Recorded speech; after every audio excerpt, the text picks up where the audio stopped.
It's easy for Atari's Pong to feel like the Big Bang of the video game industry.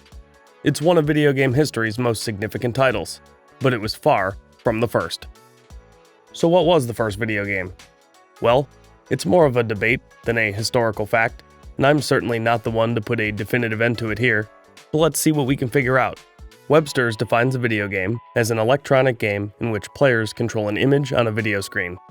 This is an incomplete definition, but we'll see how far it takes us.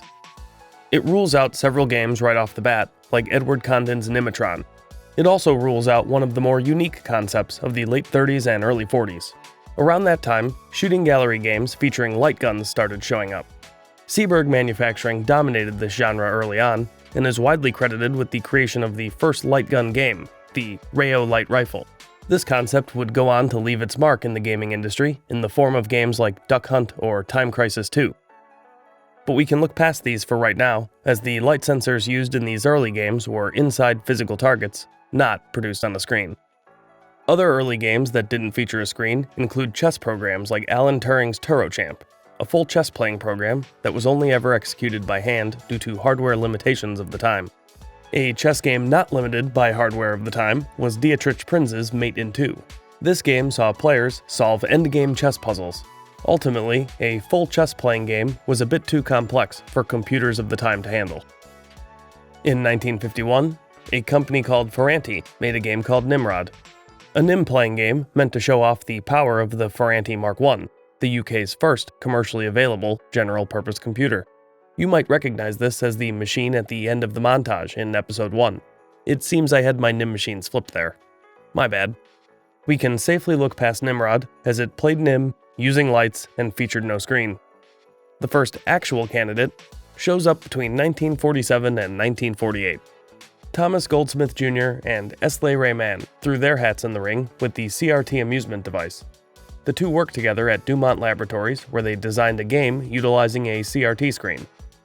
Based on Webster's definition, this is our earliest true candidate, but in the end, lacks the sustenance required to claim the title history's first video game. The first problem is that they were granted a patent for the device in 1948, but it remains unclear if it was ever built. In a Popular Mechanics article written by Matt Blitz, he says that he spoke to a man named Bill Brantley, a former co-worker of Goldsmith's, who claims that a prototype was made and that the device was demonstrated for him. No photo or video evidence remains, but there is information about how it played. Players controlled a dot that acted as a reticle. The goal was to shoot targets, which brings us to the second problem with the CRT amusement device. The device wasn't capable of generating targets on its own. The targets were printed on a transparent overlay and then attached to the screen. The game had a fire button, but couldn't actually detect whether you hit the targets, leaving scoring and hit detection entirely up to the player. Even if this thing was fully built, the result is more of an electronic toy than a true video game. On August 25, 1950, a game called Bertie the Brain made its debut at the Canadian National Exhibition. And while it might sound like an early predecessor to You Don't Know Jack, it was actually tic-tac-toe. Created by Joseph Cates, Bertie the Brain was a 13-foot-tall device that allowed users to play tic-tac-toe against the machine. The game was played by turning on lights that appeared in the shape of X's and O's. It functioned largely the same way that Edward Condon's Nimitron did, with one important exception. Cates utilized a device called the Adatron vacuum tube to help him implement difficulty levels. The Adatron, an excellent name by the way, allowed for multiple logic circuits to run through a single tube. Changing difficulty required Cates to change which logic path the machine was following. At its toughest, the game was designed to only win or draw, and could do so repeatedly. On lower levels, human players managed to win a few games, unlike Nimitron, which mostly just kicked people's ass. The early 50s would see a few other candidates, and it's here we meet a technological pioneer named Christopher Strachey. The Cambridge-educated man played a major role in the development of Combined Programming Language, or CPL for short. Although this programming language never quite became mainstream, it laid the groundwork for future languages such as BCPL, B, and C. He also founded the Programming Research Group while a professor at the University of Oxford, and was integral in establishing computer science as an academic discipline in the United Kingdom, just to name a few of his pioneering efforts. Strachey wanted to write a program that could adequately face off against a human opponent in a game of checkers, or drafts as it's known in the UK. He originally programmed it for the Pilot Ace computer in 1951, but couldn't run the program in full due to hardware limitations. To finish his program, he would shift to the aforementioned Ferranti Mark I, and in the summer of 1952, Strachey's Drafts program was complete. The exact date of the completed game is also up for debate, though it seems the one most commonly referred to is July 30th, 1952. The game was capable of playing checkers against a human opponent at a reasonable pace. It was an early example of AI, not in a machine learning, neural net, Rustfest sense, but in a playing against the AI in a video game sense. The game used teleprinter sheets to keep track of the moves, but this game wasn't entirely limited to printouts, and this is where business starts to pick up. In David Link's recreation of Strachey's Drafts, he says that the game featured a display that showed a preview of the human player's move. The machine then asked for confirmation of the move before updating the board state. So there is a screen, but it's not really a video screen. The screen was actually a Williams-Kilburn tube, a device typically used for memory storage and monitoring. Strachey repurposed it to display the game board, though it only displayed static images and was not required as the game could be played in its entirety with the teleprinter alone. Before we move on, I have one last note, and it may be a bit nitpicky, but hear me out, and then you can leave a comment afterwards and tell me why I'm an idiot. Checkers is not an original idea, and for my money, the first video game has to have some measure of originality, or at least add a factor of convenience to whatever it's imitating. There are some who call Drafts the first video game because of its use of a display. I don't know that I can do the same. I call it a game of checkers being played using a computer, and in no way does this seem more convenient than finding another person and playing on a physical board. Regardless, I think Webster's definition has taken us as far as it can, and I think it's time we add a few caveats of our own. 1. No static displays. 2. The game must stand on its own, no overlays or manual scorekeeping. And 3. The game must have some measure of originality or add convenience to a pre-existing concept. Strachey's game did stand on its own, but the display was static, and I don't find this to be very convenient at all. This is all in good fun, of course, and if you think Strachey's Drafts should be considered the first video game, I suppose I'll learn to live with it. Moving forward, we meet a man named Stanley Gill, who created a game called Sheep and Gates in November of 1952 as part of his thesis at Cambridge. The game had players interacting with the beam on the EDSAC computer's tape reader to allow a sheep to move through a gate. Based on its description, it's more of an example of how humans can interact with hardware than a true game, and there's no surviving evidence, so we move on. A game more commonly found in the discussion of history's first video game is Alexander Shafto Douglas's OXO, also in 1952, though the exact date is less clear. While pursuing a PhD at Cambridge University, A.S. Douglas made a computer program for the EDSAC computer that played tic-tac-toe, or as the British call it, Noughts and Crosses, a decidedly better name. OXO was similar in presentation to Strachey's program, though they had their share of differences. Whereas Drafts didn't require the screen to be played to completion, OXO did.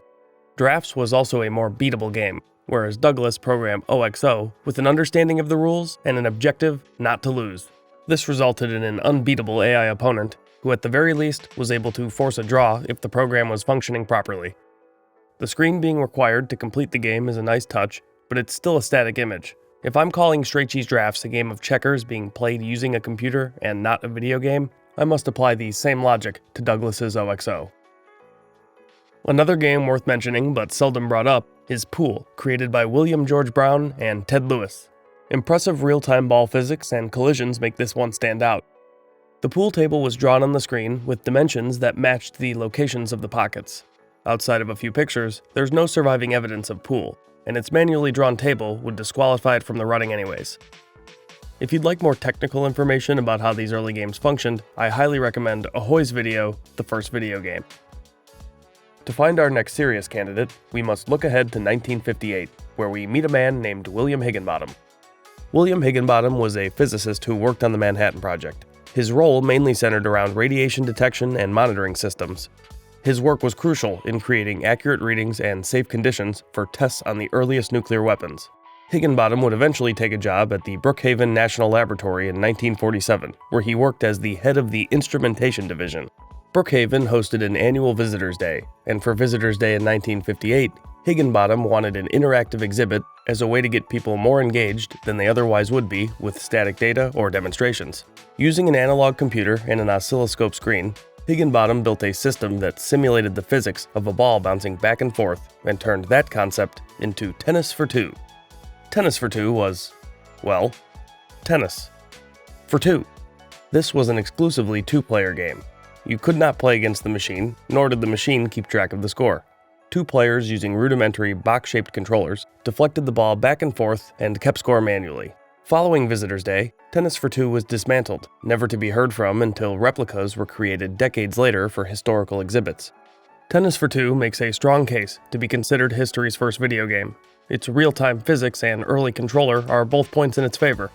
It's certainly a lot closer to a modern video game than any of the programs we've talked about so far, but the game couldn't stand on its own, requiring the user to keep score manually. If you think Tennis for Two is worthy of the honor, I can accept that. But based on the caveats I've established, we must disqualify it and move on. In my opinion, it was a college student from MIT who would be the first to capture the full spirit of a video game.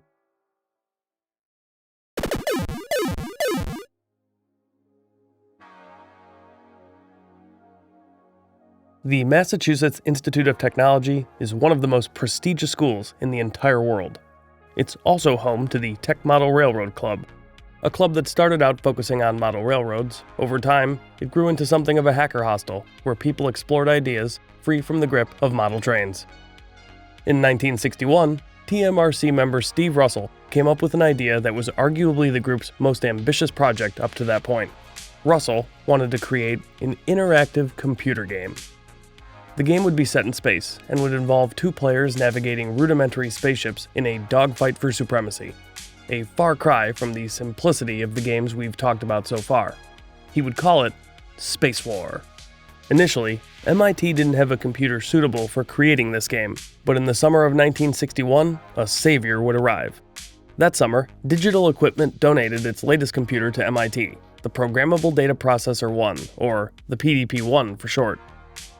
According to our friend Stephen L. Kent, the members of the club immediately took to the new computer.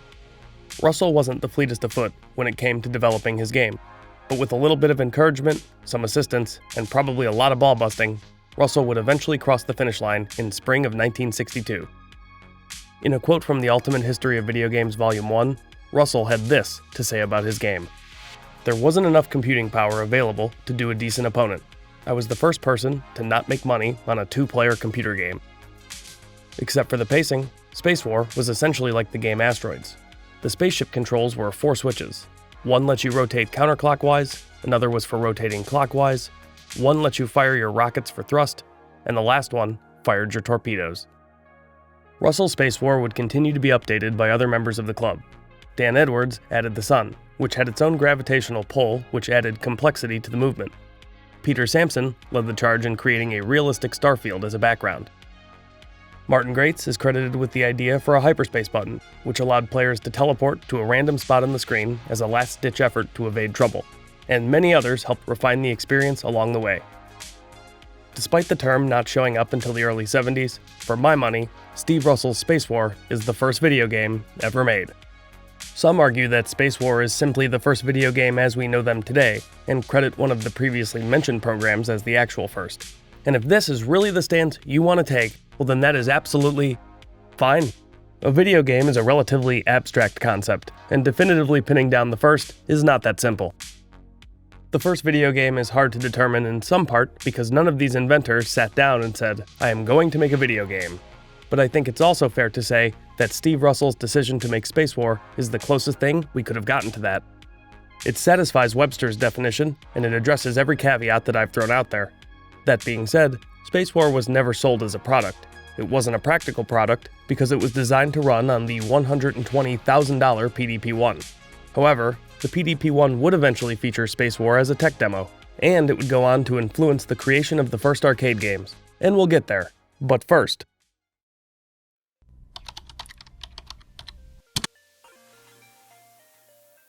while the video game industry didn't really begin until the early 1970s, experimentation with game development ramped up through the remainder of the 1960s.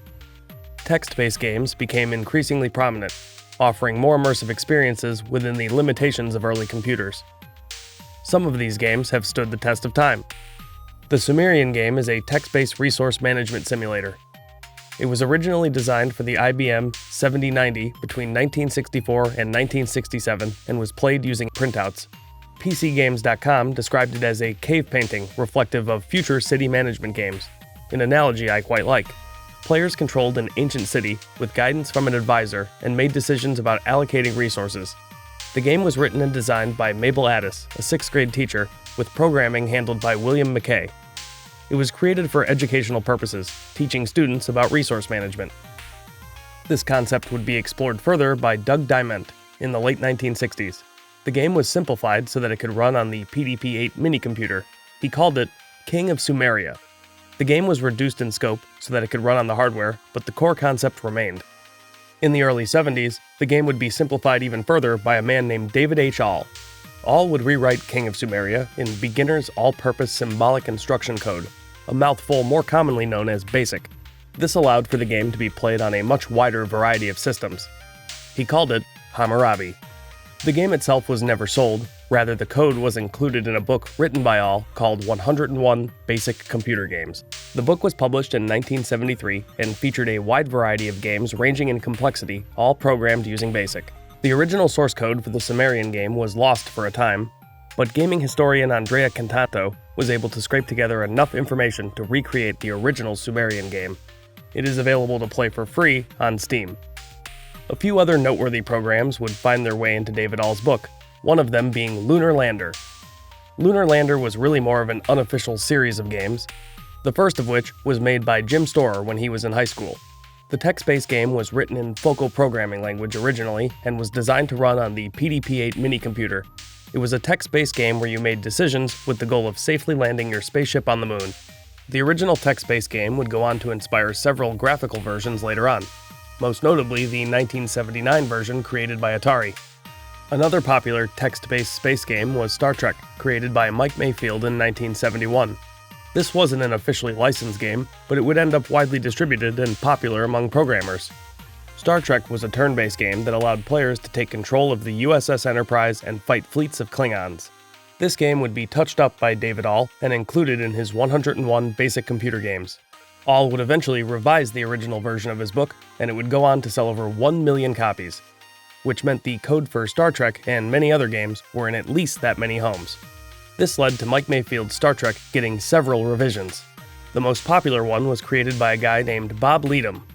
David All would eventually publish Leadham's version in Creative Computing magazine, renaming it Super Star Trek to differentiate it from the original.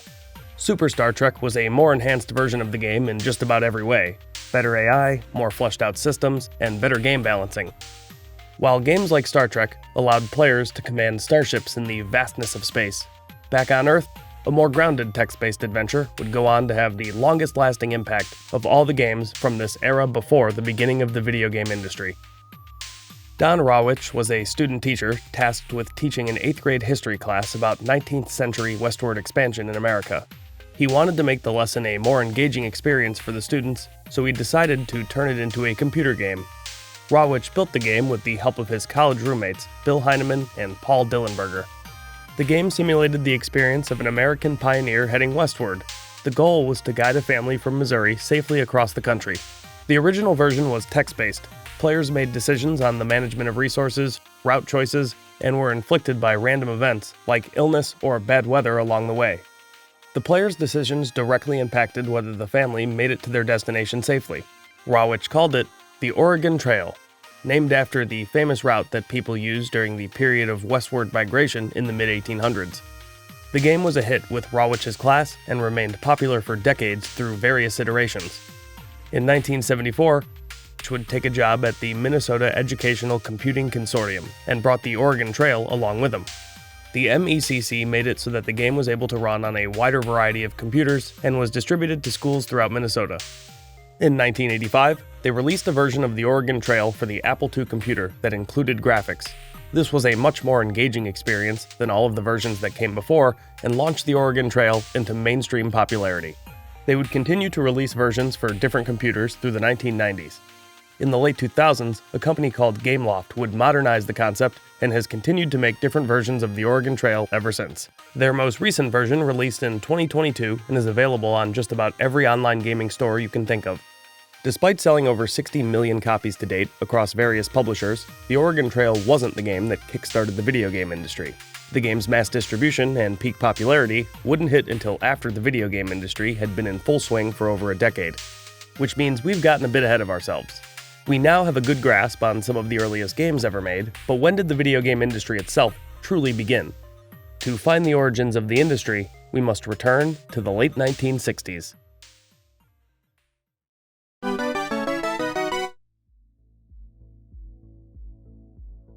In The Ultimate History of Video Games Volume 1, Stephen L. Kent describes two forgotten fathers of the video game industry. Steve Russell is the first. The second is a man named Ralph Baer.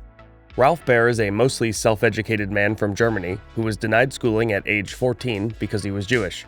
At 16, his family moved to the United States, where he would eventually join the military and serve in World War II. After returning from the war, he earned a bachelor's degree in television engineering from the Institute of Technology in Chicago. He would then go on to take a job at a small defense contracting firm called Sanders Associates. As the company grew, so did Baer's role within it, eventually managing a team of up to 500 people. One of Baer's greatest strengths was his note-taking, and it was in those notes that he could find the exact date that he had the idea to make games playable on a television set. In a quote from Kent's Ultimate History of Video Games, Baer recalled the origins of his game-changing idea. "I'm sitting around the East Side bus terminal, thinking about what you can do with a TV set other than tuning into channels you don't want, and I came up with the concept of doing games. Building something for 1995. This was 1966 in August." Baer managed a large team at this point and decided that he could spare a guy or two to work on a top-secret project. The secret project was making a game console that could hook up to a TV set. The first man he chose was Bill Harrison. Harrison was well-versed in transistor technology, but he and Baer's early ideas were more focused on the actual engineering than creating an engaging game. Their first design was a lever that you pumped repeatedly to change the color of a box on the TV screen from red to blue, an early example of a QuickTime event. These early trials weren't particularly entertaining, but in 1967, the addition of a new team member would shake things up. Bill Rush was a free spirit if ever a free spirit existed. Baer claims that Rush was willing to come over and work on his top-secret project, largely because his own boss didn't want him anymore. And it isn't exactly difficult to see why. From The Ultimate History of Video Games, Ralph Baer describes managing Rush. "He'd come in at 10 or 11 a.m. and spend an hour talking. He was lazy and frustrating as hell. Rush was an extremely creative and extremely lazy, hard-to-motivate guy. Brilliant, also played really hep guitar, but it's a good thing we had him, because he helped put us on the map." Many of the early games they put on their prototype were two-player. They didn't have enough power for a decent AI opponent, though they would eventually find a workaround for that. The game Ski saw a single player attempt to guide the skier down a slope represented by a dotted line. The dotted line was printed on a transparent overlay and then attached to the screen. But when creating those early two-player games, the team touched on something that would go on to define the beginning of a multi-billion-dollar industry. Rush wanted to make a game that involved a dot flying around the screen and have two players try and catch it using dots of their own. The player dots eventually became paddles, the remaining dot, a ball, and the game, ping pong. A variety of games were compiled into the prototype that Baer showed executives at Sanders. The official name for the prototype was TV Game Unit 7, but became more commonly referred to as the Brown Box, though I couldn't tell you where a name like that comes from. The system had no memory and required different circuits to be flipped in different combinations to play different games. Baer also made use of overlays. A transparent sheet with goals and skaters on it quickly turned table tennis into hockey. According to Baer, executives at Sanders were a bit off-put by the invention at first, but one of his bosses enjoyed playing with a plastic rifle they had come up with, and that helped to keep things rolling. By 1969, Baer was ready to take his device to market, but after a few down years, Sanders couldn't afford to invest further resources into the project. So off Baer went in search of a customer. While Baer searched for potential customers, another man, hidden from view, was making a game of his own, and would become Ralph Baer's chief competitor in the early days of an industry that didn't quite exist yet. That man was Nolan Bushnell. If Steve Russell and Ralph Baer are the forgotten fathers, then Nolan Bushnell is the not-so-forgotten father of video games. Originally from Clearfield, Utah, he grew up the son of a construction worker. When his dad passed in 1958, Bushnell took up all his unfinished construction projects and completed them at the age of 15. Regarding the work he completed, Bushnell said that when you do something like that as a 15-year-old, you begin to believe you can do anything, an attitude he would carry through life. Bushnell earned a bachelor's degree in electrical engineering from the University of Utah.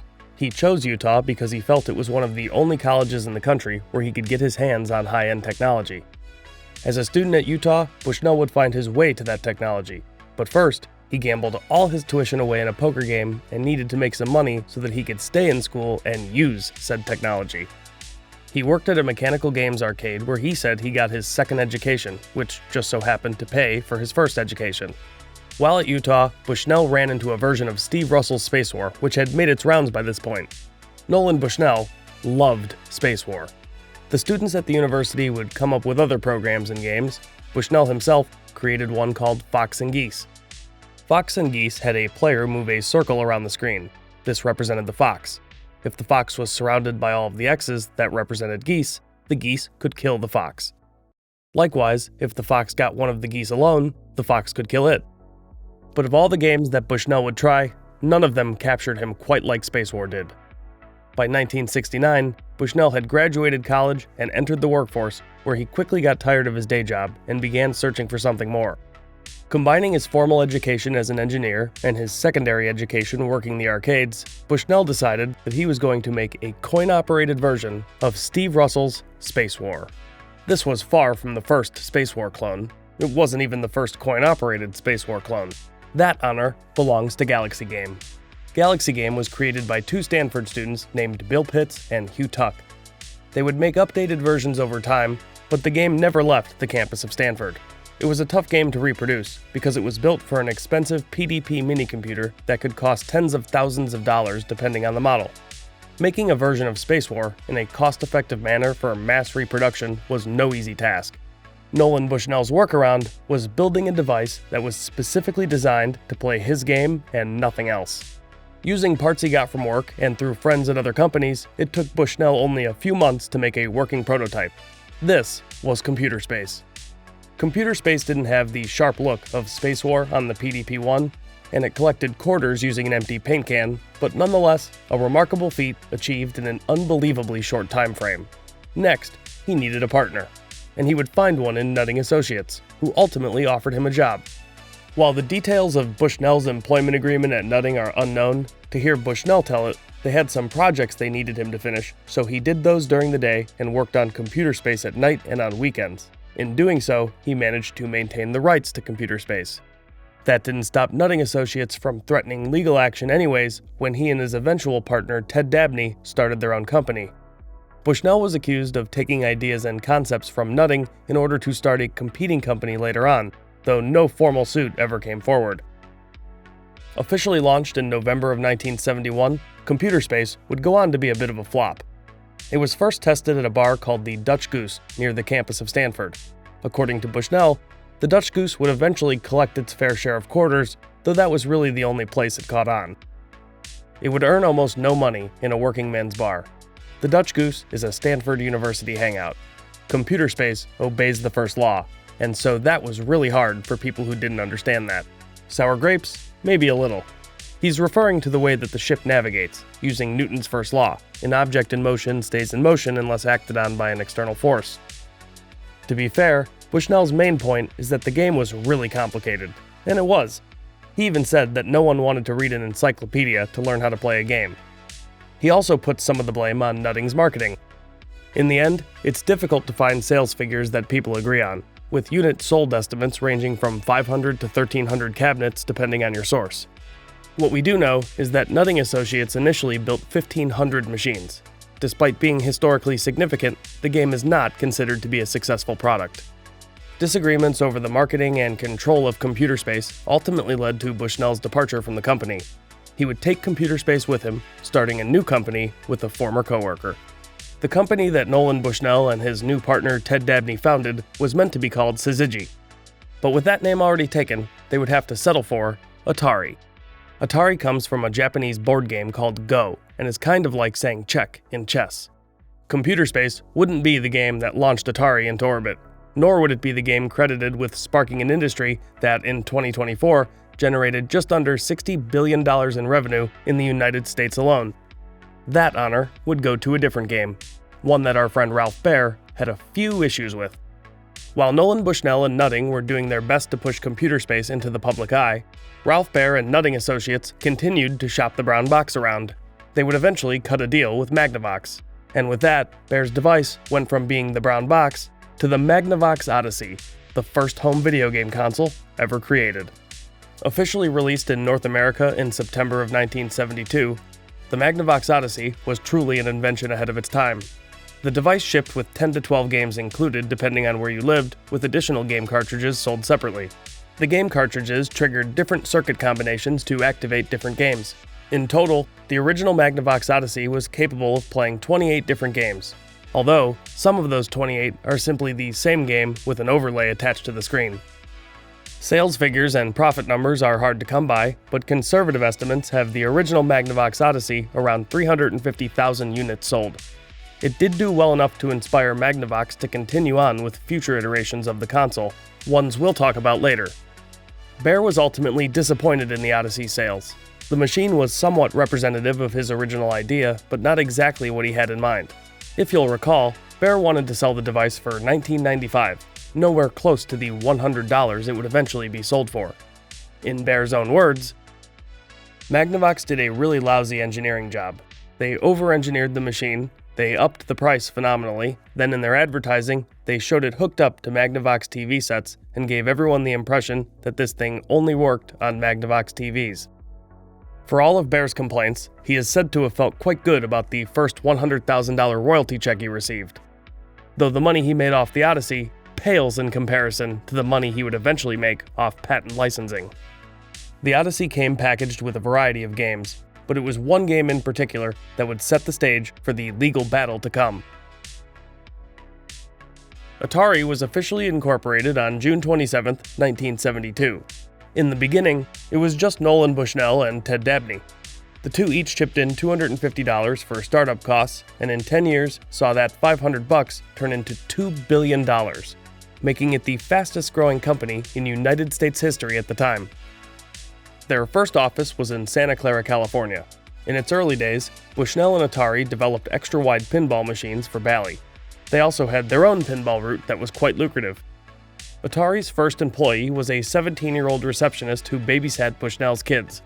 Her job was to answer the phones and make the place seem like a bigger operation than it was.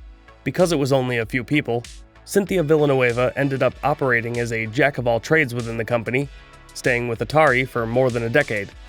The second employee hired by Nolan Bushnell at Atari was Al Alcorn, a key figure in Atari's meteoric rise. Alcorn's first project at Atari was originally meant to be practice to help him get more comfortable making games. Bushnell wanted Alcorn to make a ping pong game. That game went on to become Pong, a landmark title in gaming history and undoubtedly the first widespread commercial success.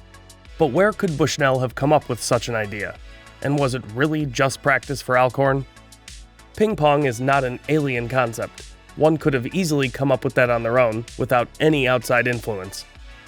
However, Ralph Baer had other ideas as to where Bushnell and Atari got the idea for Pong, setting the stage for video game history's earliest rivalry.